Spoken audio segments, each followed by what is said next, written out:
welcome to everyone to the fifth episode of the FemTech Series by the Tech Tea Podcast. We have with us today Ms. Ashwini Siddhi. She's part of the OWASP group of Global Board of Directors as well as part of many tech circles. Thank you so much, ma'am, for joining in. How are you doing today? I'm doing well, thank you, and thank you for having me here. We're here to talk a bit about the cybersecurity landscape, how AI is affecting it, and also to dive a bit more into understanding how women can be part of the leadership roles. So we have quite a bit to unpack today. And I'll just get started with the first question. How do you think AI is changing the security landscape? Do you think is it a boon or a bane? So I think AI is pretty much changing the entire IT landscape, right? Not just security as such. So everything's going through a shift. The technology that we use, probably everyday human experience, is also going to go through a shift. And needless to say that, yes, security is also going through a shift thanks to AI. There are always pros and cons to every new technology that comes into the picture. So similarly with AI.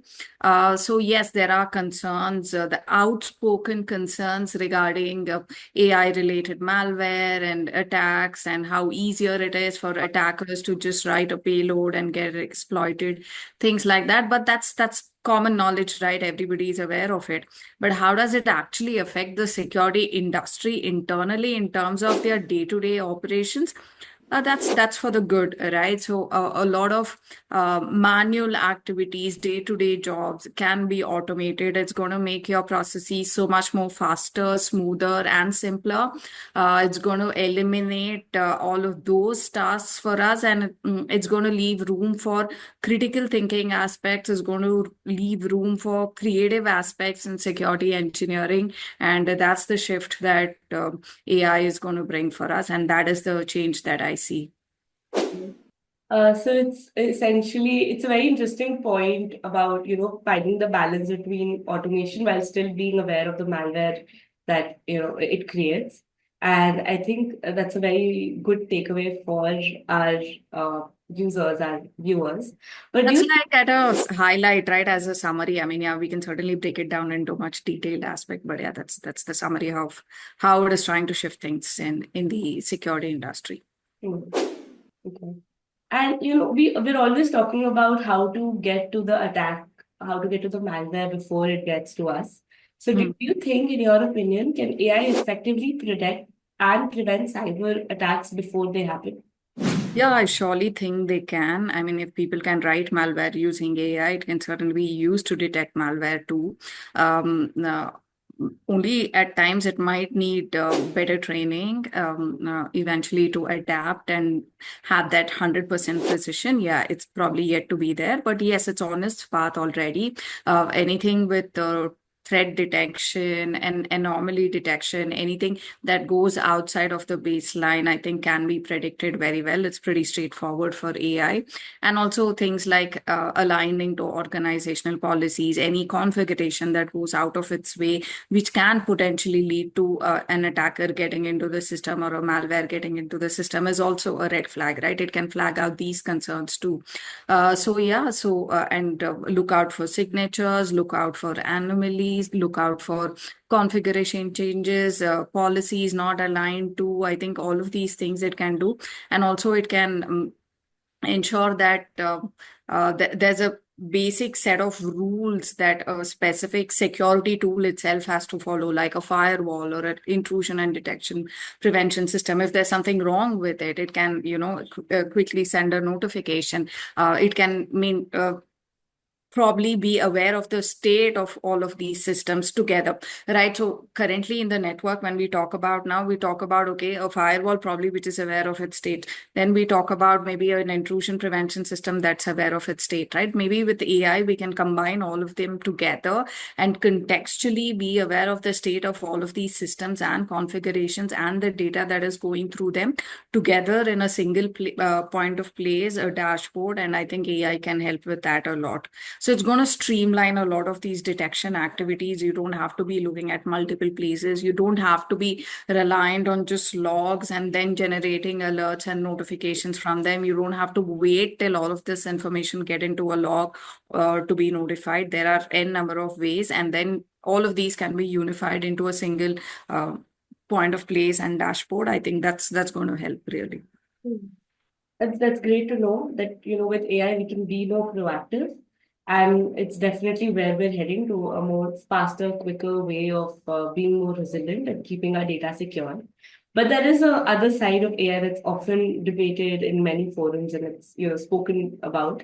And so, in your opinion, do you believe AI will replace human security experts, or will it always require some kind of human oversight? Yeah, so like I said, right? So automation and the low level activities, things like probably we were creating Jira tickets, we were creating Snow tickets, and then closing them out manually, updating them manually. Then all of these things, operation processes, yes, can be automated. But will it replace?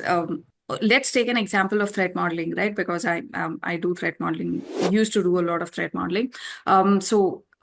AI in its current form can, when I give a design of a particular system, it can give me relevant threats, and those threats are very generic.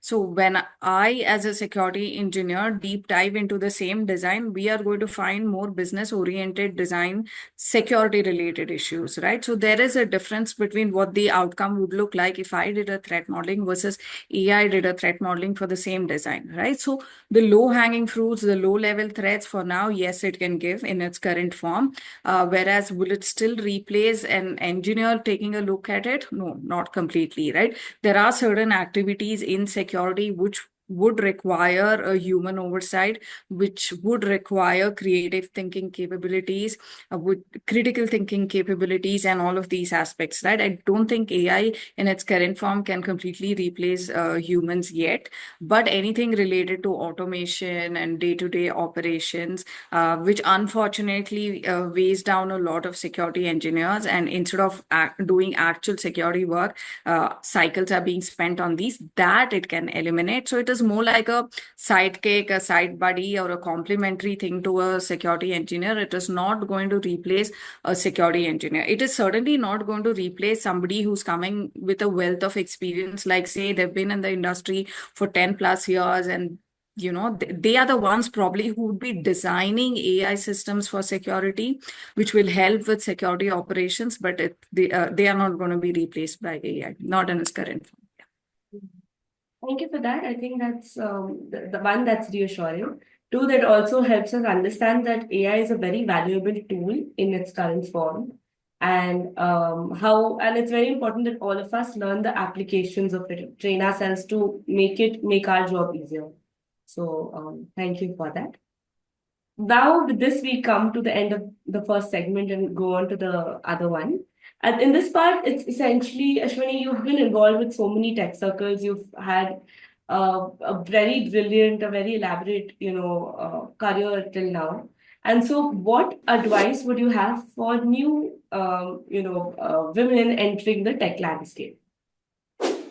I like how you said successful career till now, right? So yeah, that's the point I That's want to good. make to people, right? I mean, don't be complacent. Success or failure is not permanent, right? So today you might be riding high on success, and you never know what something out of your control probably would affect things, and there could be a change in trajectory. But don't lose hope, because either of those things are not permanent. So and in failure, all of us are motivated, or we generally have that fear that we don't want to fail. We work well, work hard, hustle harder, and somehow we manage to get out of that state, right? But it's where you're successful, what you do, that counts. I mean, generally people tend to get very complacent.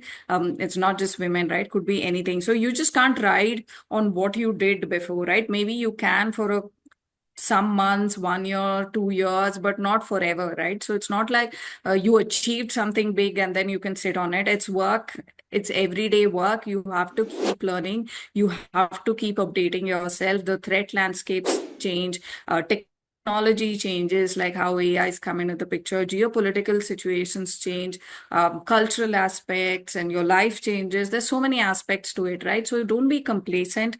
Keep learning every day and keep updating yourself. And also don't be the fact that I'm so good at this that I'm the best, right? Even somebody who's probably not really good at what you're doing, who's probably just started, has a different perspective, can give you something that you've never thought of, right? So always be open to listening to other people, their ideas. You never know what you could learn from them, right? If not anything, is just a different perspective that you get from them. So be open to people, be open to ideas, keep an open mind, and don't be complacent with what you've achieved so far, right? I am particularly saying this because we've changed how women in tech are in the past few years. There was a time when women wouldn't even get into cybersecurity, forget any sort of tech.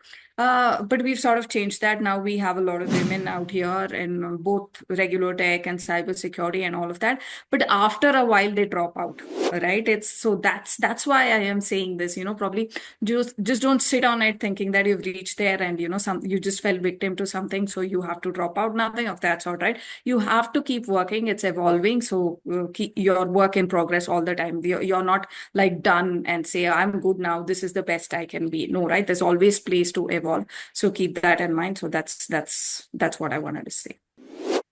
Uh, that's an incredibly powerful advice. I think a lot of people will also resonate from it.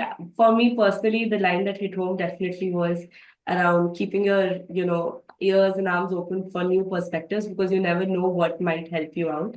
And Yeah. I, It's and like playing a video game, right? I mean, there are different levels to it. You don't say I finished L1, L2, so I'm done, right? You yeah, could there's continue always scope to much. learn Yeah, more. There's it's always never scope. ending. It's a personal choice as to when you want to leave the game. But there's always different levels. Just clearing one doesn't mean you made it. That's what I want to try to say. Yeah. And there is a flip side to this too, right?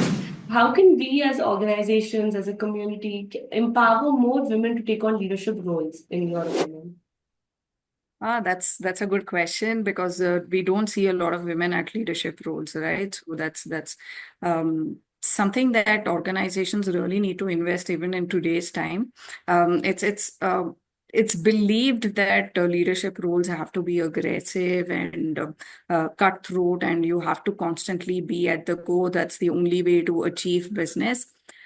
Yes, if you're running a sprint, if you want to see results in like 15 days, a month, 2 months, 3 months, yes, the right way to go. But what if you want to cultivate leaders, be it women or anybody else, right? It's not going to happen over a period of 3 months. You give them space, you give them opportunities, you give them space to fail, right? Learn to do things on their own and fail, and then learn lessons from themselves, right? You as an organization should also make space for people to fail. If you're not able to make that space for women to fail, and if you're not accepting for that, right, I think there's a problem with how you're looking at things. You're not looking at the long spectrum of things. You're not running a marathon here. You just want people, resources to get your things done, but you're not in the mindset of cultivating uh, technology and women in technology, diversity in technology, inclusivity, anything of that sort, right? So that's the thing. Give them space to fail. That is something that a lot of people miss out on, because nobody is going to get it right first time, right? I mean, uh, have like a mentor maybe within the organization, who can connect, who can talk to you, give you advice, who's not your direct manager or something, who can be somebody outside, who a third party opinion, right? So having like a mentor is good. And the mentor can be somebody who can help you network with for your job and help you grow, can you give you technical skills. If not anything, can just be a sounding board, right? So they serve various purposes, not just I'm not saying they should do all, but even just doing one of them is going to help, right? So give them opportunities like this to fail, to connect with other people, to be authentic, right? So if you create a space where somebody is scared to say that this didn't go well, they're not going to speak up right about it. They're just going to give you rosy KPIs and metrics, which might look very nice on paper, but when you actually dig down deeper, and in security, when something goes wrong, then you realize only the KPIs and metrics look good, but nothing really great happened here, right? So if you give that space to be authentic and to say that they failed, right? They can speak up and you can identify problems easier. It's going to be so much more easier for you too. So investment in women is also investment for the organization, for the entire ecosystem itself. So that's something that people have to do. Just having an open role and saying that this is a diversity role, so we'll just have one lady on the team, is not going to help. That is just a baby step, just one step. What happens after you get her in? How is she placed at the table? How is her voice heard? And what is that you're doing or changing to accommodate her as a person, the qualities and experience she brings to the table? That's what matters, and that's what makes a shift to ensure that we have more women at the table, I think. Yeah, so a lot of the responsibility lies with the organization, I think. Not uh, the old and big organizations do these, but we have a lot of companies, so I cannot say this for everybody, right? So it just depends on what the organizational goals are and things like that. So it differs from company to company. Thank you so much. I think it's the importance of mentorship and representation, but having a balance and not just, having it as a tick in the box. That's what really shines through the answer. Yeah. Yeah. And thank you so And much. it's really truly meaning diversity when they talk about it and not just on paper. Yeah. Yeah, I think that's where a lot of companies still struggle with it.